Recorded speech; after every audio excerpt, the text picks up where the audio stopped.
There was a young girl that was very fond of piano music. She pestered her parents into giving her piano class lessons. She often stays up late at night practicing piano notes on a sheet of paper with piano keys she made. One day, the girl was strolling along the town with her parents and noticed a grand piano in a small shop. The piano looked old and worn out, but it also looked very antique. The girl begged her parents to buy the piano so she could play the piano at home, and finally her parents gave in and asked the shopkeeper how much the piano cost. The shopkeeper was an old woman, and she said it was only $100. The girl's parents agreed to buy her the piano, and the piano was delivered to their house for free. As soon as the piano arrived, the girl wanted to play it right away.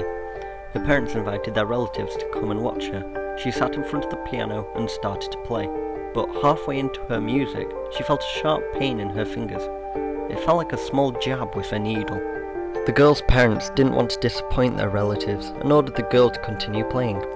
Eventually, after the visit was over and the relatives left, the girl was very worn out and passed out onto her bed. Over the next few weeks, the girl continued playing the piano about 30 minutes each day. She kept feeling the sharp pains and discomfort each time she played, and on some occasions she even collapsed out of exhaustion, but she kept playing and keeping on. One day, while playing the piano, the girl notices one of the critical keys were jammed. She and her parents brought it to the old woman, and the woman offered to fix it for no extra cost. She did, however, ask the parents to leave the store, because the repair might not work if the curtains weren't drawn. Soon the old woman came back and said the piano was fixed. The parents brought it back home, and the girl continued playing. Over the next few weeks she got very skinny.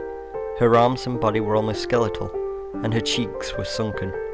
Again, one of the keys were jammed, and again the girl's parents brought it for repairs to the old woman. She once again drew the curtains and began her repairment. The father, curiously, moved one of the curtains aside and peeked inside. What he saw shocked him. The old woman had lifted the cover of the piano and reached in. She took out a large jar full of red liquid and greedily drank down the liquid. The parents realized it was blood and immediately called the police, but the woman was nowhere to be found when the police came. The father disassembled the piano and, being a somewhat experienced mechanic, discovered what happened. The piano keys had very tiny microscopic needles on them. The needles were hollow, and each time the girl played the piano, the keys would draw some blood from her fingers.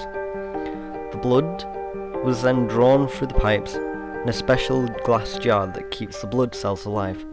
And once the jar is full, the piano jams the key, and the old woman secretly drinks the blood and replaces the jar back to fix the piano.